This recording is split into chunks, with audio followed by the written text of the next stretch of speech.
In the arid, fire-prone landscapes of the Southwest, the impacts of climate change are wide-reaching, crossing jurisdictional boundaries and affecting our region's ecosystems and our local communities.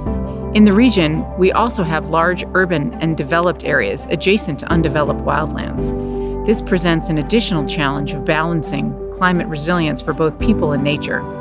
The Connecting Wildlands and Communities Project, or CWC, was designed to help strike that balance, bridging the gaps between wildlands and built communities in Southern California in support of science-informed climate adaptation.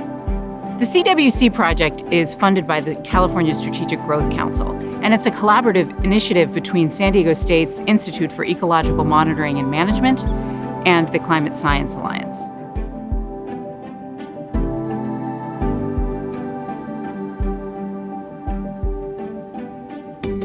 One of the hallmarks of our project is to produce science in service of climate resilience. To do that, we've built strong collaborations with experts from local governments, tribal communities, NGOs, academia, and resource organizations. Together, we're working to put relevant science into the hands of people who need it. This work started with a focus on ecosystems and natural communities and the connected landscapes that are needed to allow species and habitats to persist and adapt to climate change.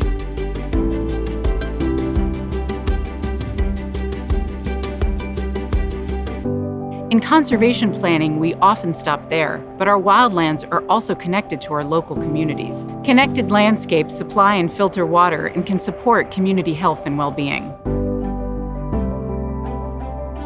Inspired by our tribal partners and the tradition of Indigenous stewardship, the CWC project has allowed us to expand how we think about planning for connected landscapes and communities, allowing us to bridge across boundaries and disciplines to enhance resilience in our landscapes. What's different about our project is the collaborative and interdisciplinary approach we're taking.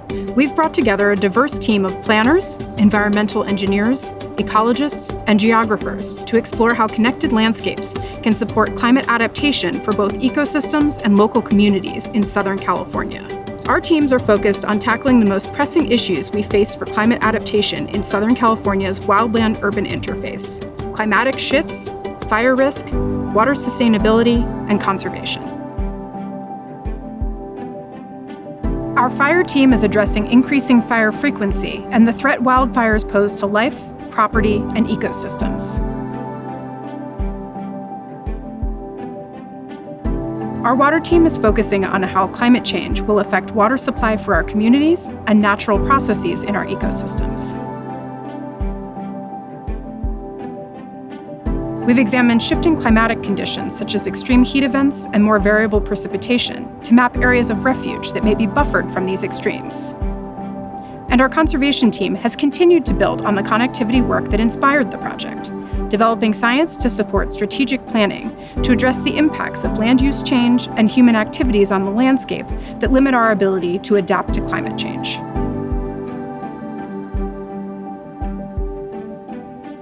Finally, the most important part of this effort is our work on planning integration to link our data to planning across sectors at both the local and regional level.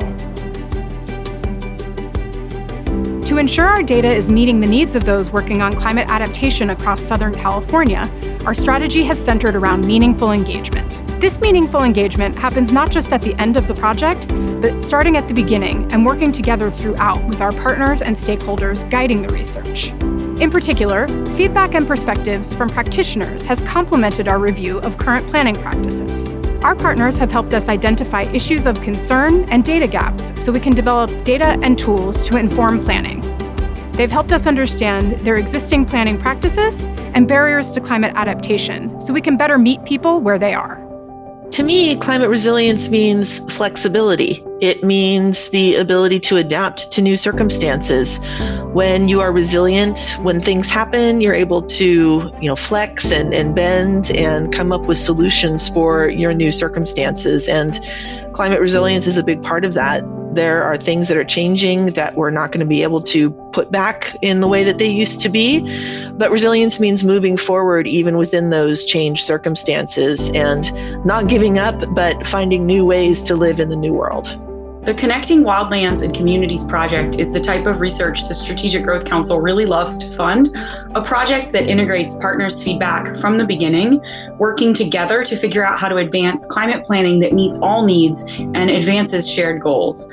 Our hope is that this project will drive a more resilient future in Southern California by working across tribal priorities as well as local and regional governments and other stakeholders to figure out together how to make decisions in partnership and meet these shared needs. I love data, so I'm excited about providing data and the information about how to use it to planners, the public, and our elected decision makers so that they understand how important climate adaptation actions are to implement.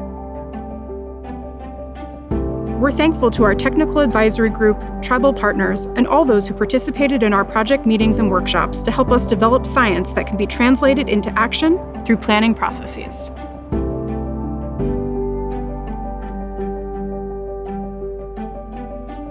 One of the exciting ways the CWC project has worked to bridge the gap between research and application in the community is by collaborating with local artists throughout the process. Teaming up with oil-based artist Kim Reeser and youth artist Audrey Carver to translate these climate messages has allowed us to connect with the community, not just intellectually and practically, but emotionally as well. These incredible artists helped us bring to life the stories behind why this work matters.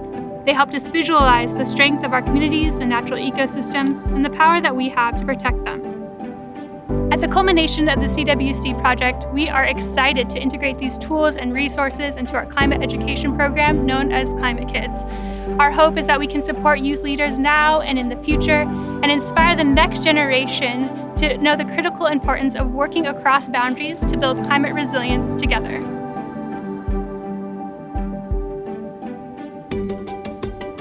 What makes this project so unique and exciting is its connection to the community.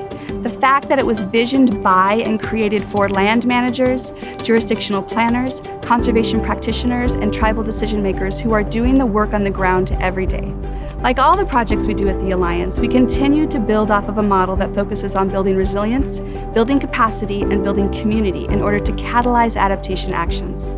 The researchers on this project have taken a great deal of effort to make sure that they are integrating local and traditional knowledge, taking their cues from the advice and guidance of those working on the ground, and then taking the time to make sure that the results are relevant, useful, and able to be integrated and used now.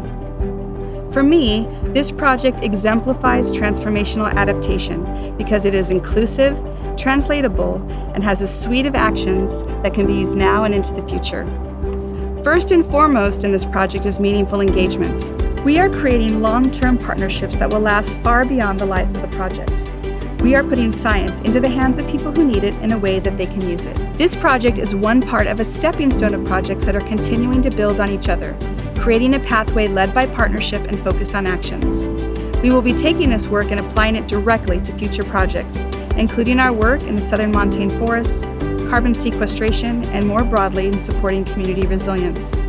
This year, we will celebrate and share this work at the Southwest Adaptation Forum and be able to demonstrate how the CWC project is a model for adaptation in action. We can't wait to share this with our friends and colleagues from across the Southwest.